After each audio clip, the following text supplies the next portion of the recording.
इकडे राज्यात बारामती आणि राहुरी पोटनिवडणुकीसाठी आज मतदान पार पडते। शेवटचे 2 तास मतदानासाठी बाकी आहेत।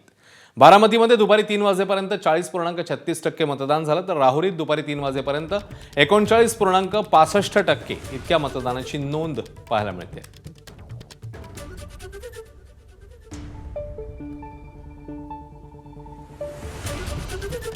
आणि या संदर्भात अधिक अपडेट घेऊया। जयदीप भगत आहेत आपल्यासोबत। जयदीप, बारामती आणि राहुरीच्या मतदानाच्या टक्केवारीबद्दल आणि शेवटच्या 2 तास आता उरलेले आहेत जयदीप।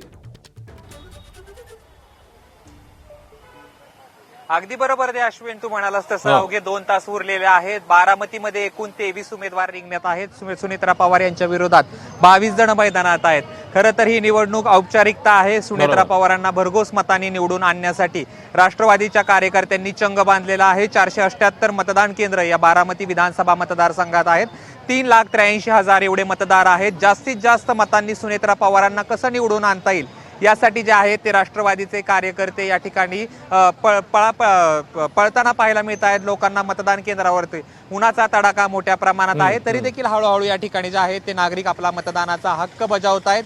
साधारणपणे रेकॉर्ड ब्रेक, देशात सगळ्यात जास्त मतांनी निवडून यावं अशी जे आहे ते राष्ट्रवादीच्या कार्यकर्त्यांची इच्छा आहे आणि सुनेत्रा पवारांचं रेकॉर्ड व्हावं यासाठी जे आहे ते प्रयत्नशील आहेत। यासाठी बारामतीमध्ये मोठ्या प्रमाणात कार्यकर्ते कामाला लागलेले असले तरी या ठिकाणी जय पवार असतील, पार्थ पवार असतील आणि सुनेत्रा पवार असतील बारामती विधानसभा मतदारसंघात वेगवेगळ्या ठिकाणी जात आहेत आणि बुथ केंद्रावरती भेटी देत आहेत। असं जरी असलं तरी 2026 ही पोटनिवडणूक असली तरी या ठिकाणी चर्चा मात्र बारामतीत 2029 ची होतीये। 2029 साली उमेदवार कोण असणार त्याच्यामुळे ही जरी निवडणूक असली तरी 2029 कडे सगळ्यांचं लक्ष लागलेलं आहे।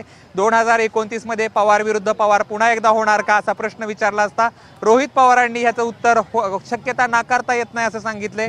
तर त्याच पक्षाचे नेते असलेले युगेंद्र पवार म्हणतायत कुटुंबामध्ये लढत नको। मात्र दुसरीकडे जर हे दोन्ही राष्ट्रवादीमध्ये स्प्लिट कायम राहिली तर ही लढत पुन्हा एकदा आपल्याला पाहायला मिळू शकते असंच एकंदरीत राजकीय जाणकारांचं म्हणणं आहे। असं जरी असलं तरी पोटनिवडणुकीचा उन्हाचा तडाखा मोठ्या प्रमाणात आहे। आतापर्यंत दुपारी 3 वाजेपर्यंत साधारणपणे 40% मतदान झाले पार पडलेलं आहे आणि साधारण 80 ते 85% मतदान व्हावं अशी जी आहे ती कार्यकर्त्यांची भावना आहे राष्ट्रवादीच्या आणि त्या पद्धतीने कार्यकर्ते कामाला लागलेले पाहायला मिळतात। अश्विन, जयदीप, या सगळ्या संदर्भातले अपडेट्स वेळोवेळी जाणून घेतच राहू। तुर्तास धन्यवाद। बघूया आता 2 तास उरलेले आहेत। 2 तासामध्ये नेमक्या मतदानाच्या टक्केवारीमध्ये कसा या परिणाम होतो।